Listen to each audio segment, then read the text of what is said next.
I thought we made a lot of plays, to be honest with you, and that's we talk about it all the time. Explosive plays win you football games, and you know, early on we made a lot of explosives, and that helps. That's like I said, it makes the game a lot easier, and it can kind of change the momentum. It can get you excite the team, and so I thought the guys did a heck of a job of doing that early on, especially, and again building a big lead for them. What was working in the run game that you saw?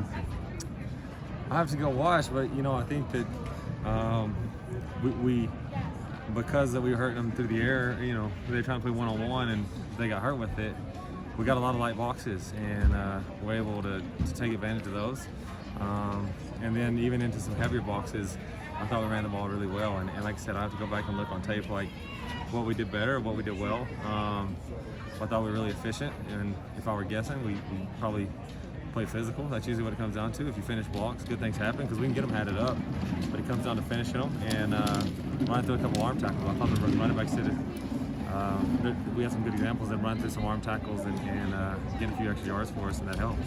You got Trig involved early. What did he do to convince you he was ready for that kind of role? I mean, I don't think he did anything in particular like last week or anything. It's just, you know, like we've talked about with Trig, he's a really, really special talent, and he's a guy that we're going to depend on and that we're going to use, and he's just continuing to grow more and more each week. And like I said, I mean, early, it's not like game one, like, hey, he's not ready. It's just, you know, like I said, learning it and still maturing into a college student athlete. And each week he gets better and better. He can put more and more on his plate. And so the more he can handle, the more we'll give him. And he's just another great playmaker that helps the offense go. What are your thoughts on Drake London's first quarter and how he kind of set the tone for you guys? He almost had 100 yards in the first. Yeah, Drake's pretty good. So he's, you know, I don't think there's enough good things I can say about Drake, to be honest with you. Just not only as a player, but as a person. You know, like, you know, that's what I think separates Drake from a lot of people. Is obviously he's a special talent, but he takes care of his business off the field, in the classroom. You know, he takes care of his body. He sleeps right. He eats right. He's never getting in trouble. You know, when he's away from the facility, you're never wondering, like, what's Drake doing? Is he going to get in trouble? Am I going to call about Drake? And when you have a kid that's as talented as he is and takes care of business the right way, the way he does, like with everything, you've got a really special individual, and that's the result. You know, I mean, you can look at him all year, and people, they came out and tried to double him today and still found a way to hurt him, you know, and so that's just the kind of guy he is, the kind of player he is. Like I said, there's not enough good things I can say about that kid, and we're fortunate to have him.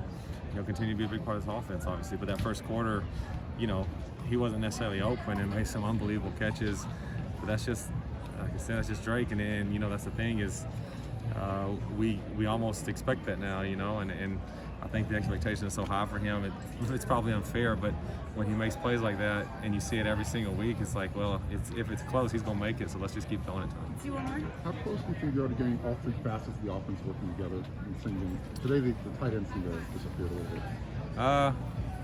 You know, Trig made a big play for us, and that was huge, but and then in that second half, we were using those tight ends to block. Like the big run that Keontae had was sprung by EK's, but you know, EK Kit had a kick and split that thing open. And so, you know, I think the key for us is just try to figure out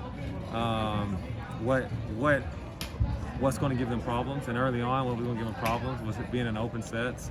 And then they tried to adjust, and we kind of readjusted. And that's when EK gets in there and starts doing some good things for us in the run game. And so, it's just like I said, it's going to be an ebb and a flow, and I think that depending on who you're playing each week is going to be what personnels you see, and you got to figure out what personnels are going to work best for you. And like I said early on, when we ran the open sets and kind of the lighter personnels, it created issues. They were either going to have to play one-on-one with Drake and some of those great receivers, or they're going to be really, really light in the box, and we're going to hurt them there. And so when did they get us an advantage? They kind of made an adjustment, and that's when we kind of made an adjustment as well, and kind of got the tight ends more involved. Thanks, Graham. Yep. Thanks, man. Thank you.